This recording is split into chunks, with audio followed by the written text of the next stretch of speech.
വ്യാഴാഴ്ച ഹരിയാന ഗുരുഗ്രാമിലെ സെക്ടർ 57 ഇരുനില വീട്ടിൽ നിന്നും കാതടപ്പിക്കുന്ന വെടിയൊച്ചകൾ കേട്ടു 5 തവണ.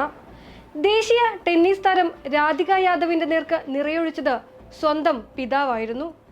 രാധികയ്ക്ക് നേരെ 5 വട്ടം പിതാവ് ദീപക് യാദവ് വെടിയുതിർത്തു.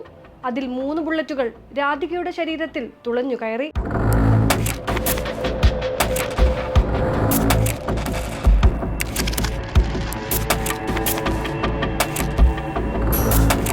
വിവിധ ദേശീയ അന്തർദേശീയ ടൂർണമെന്റുകളിൽ മത്സരിച്ച രാധിക എന്ന 25-കാരി ഗേൾസ് അണ്ടർ 18, വനിതാ ഡബിൾസ്, വനിതാ സിംഗിൾസ് എന്നിവയിൽ മികവ് തെളിയിച്ചിട്ടുണ്ട്. ഇന്റർനാഷണൽ ടെന്നീസ് ഫെഡറേഷൻ സർക്യൂട്ടിൽ സജീവമായിരുന്നു അവൾ.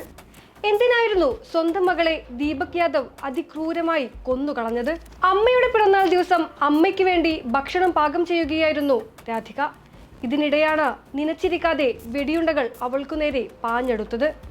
കുടുംബത്തോടൊപ്പം രാധികയുടെ വീടിന്റെ താഴത്തെ നിലയിൽ താമസിക്കുന്ന അമ്മാവൻ കുൽദീപ് വെടിയൊച്ച കേട്ട് മുകളിലേക്ക് ഓടിയെത്തിയപ്പോൾ കണ്ടത് രക്തത്തിൽ കുളിച്ചു കിടക്കുന്ന രാധികയെ ആയിരുന്നു.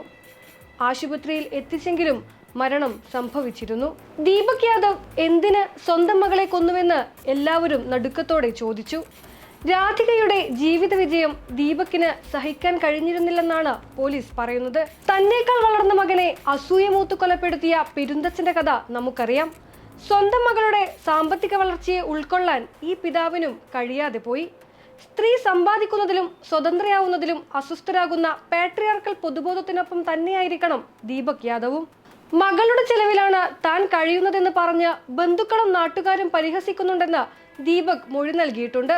എന്നാൽ ഇത് മാത്രമല്ല കൊലപാതകത്തിന് കാരണമെന്നാണ് നിലവിൽ പോലീസ് വിലയിരുത്തുന്നത്. ഒരു സ്വകാര്യ ടെന്നീസ് അക്കാദമിയും രാധിക നടത്തിയിരുന്നു. ഇതിനെയും പിതാവ് എതിർത്തതായാണ് വിവരം. അക്കാദമിയെ ചൊല്ലിയുള്ള തർക്കമാണ് കൊലപാതകത്തിൽ കലാശിച്ചതെന്നും മൊഴിയിലുണ്ട്. ഒപ്പം രാധിക സാമൂഹ്യ മാധ്യമങ്ങളിൽ പോസ്റ്റ് ചെയ്ത വീഡിയോയുടെ കാര്യം പറഞ്ഞും തർക്കങ്ങൾ ഉണ്ടായതായി വിവരമുണ്ട്. രാധികയുടെ അമ്മ മഞ്ജു യാദവ് പോലീസിന് കൃത്യമായി മൊഴി നൽകാൻ തയ്യാറാകാത്തതും ദുരൂഹമാണ്.